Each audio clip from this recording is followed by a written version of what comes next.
San Diego has remarkable pilot programs in terms of arts and culture.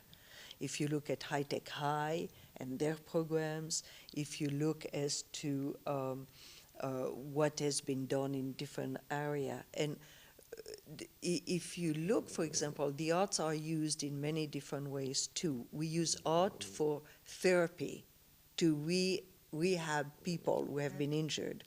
We use art as therapy for people who are mentally challenged. We use art in so many different ways, and we have very creative program. So we should use that to show that art is everywhere. But I think that what we are also missing is a bank of pilot programs. I always deplore the fact that San Diego has a lot of fabulous pilot programs in many different arenas, including the arts, and other cities have equally wonderful program. But usually people work with limited fund, and their survival become all encompassing. And if we could have with communication what it is today, if we could have a bank of pilot program and mentoring for people who want to start or evolve some program, I think would be very useful. So that's another area where I think that we could bring more awareness and maybe more togetherness, if you will, by people being more aware of what's happening in our cities, and to be able to scale it up or scale it down to apply it to other places. And by creating a bank of pilot programs, would that be partnering with other cities that are doing successful work that are further down? Absolutely. Right. If you want to start, for example, the Children Museum here in San Diego has an incredible program where they decided, instead of being condescending to kids and having little toys and things and whatnot, like you see generally, typical exhibition, they decided to get artists to do the exhibit for the children. So the artists are periodically called upon to do exhibit for children, which is a challenge for the artists, which is wonderful. They love it. Yeah. But the kids are exposed to not just a form of toys kind of thing or a thinking process, but they can be part of the creative process of the artist who create the exhibit. And this, for example, if it was in a data bank, in a reservoir of pilot program, that means it could be scaled up or down to be used in other cities. And I'm sure so many cities have wonderful programs that could benefit San Diego. Sharing and the could be ideas, applied. sure. And instead of starting from scratch, to start at already something that is proven and almost have a mentoring program attached to it.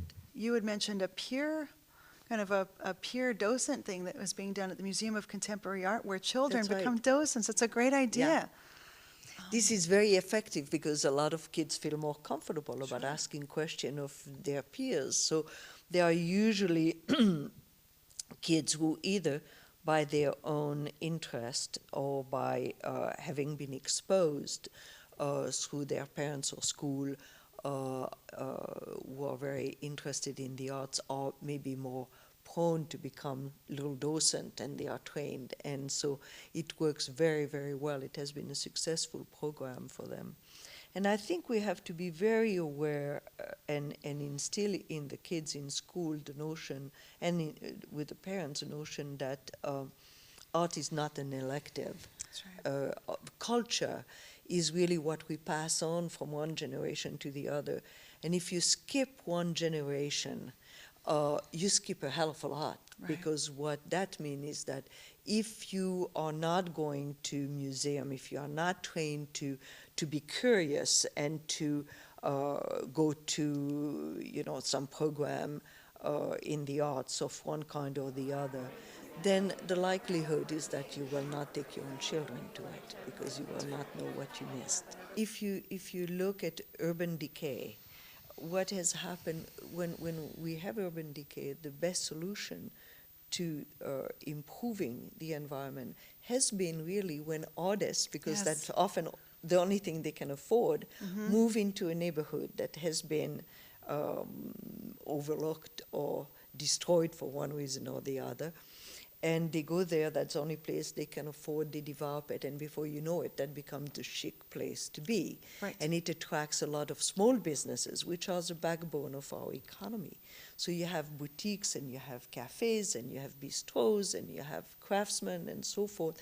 Before you know it, the artists are kicked out because they can't afford it. It's okay, they can better another area. God bless them. Yeah, but I think we have to understand the value of the art too in terms of real estate.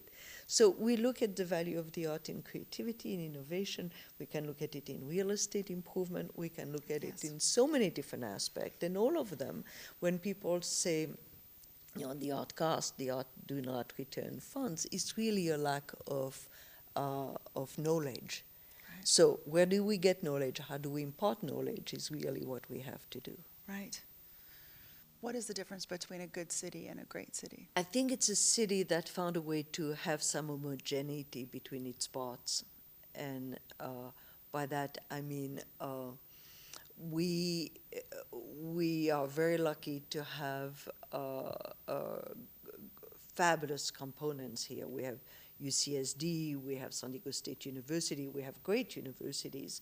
We have all of the high-tech biotech, we have the arts and culture. And I think that that all adds up to a quality of life. But I think we have to find a way to really bring them together a little closer, to weave them to make them interwoven so that it's more of a homogeneous community. But I think also it's almost like a good business plan, a good marketing plan. Very often it is important in order to project an image.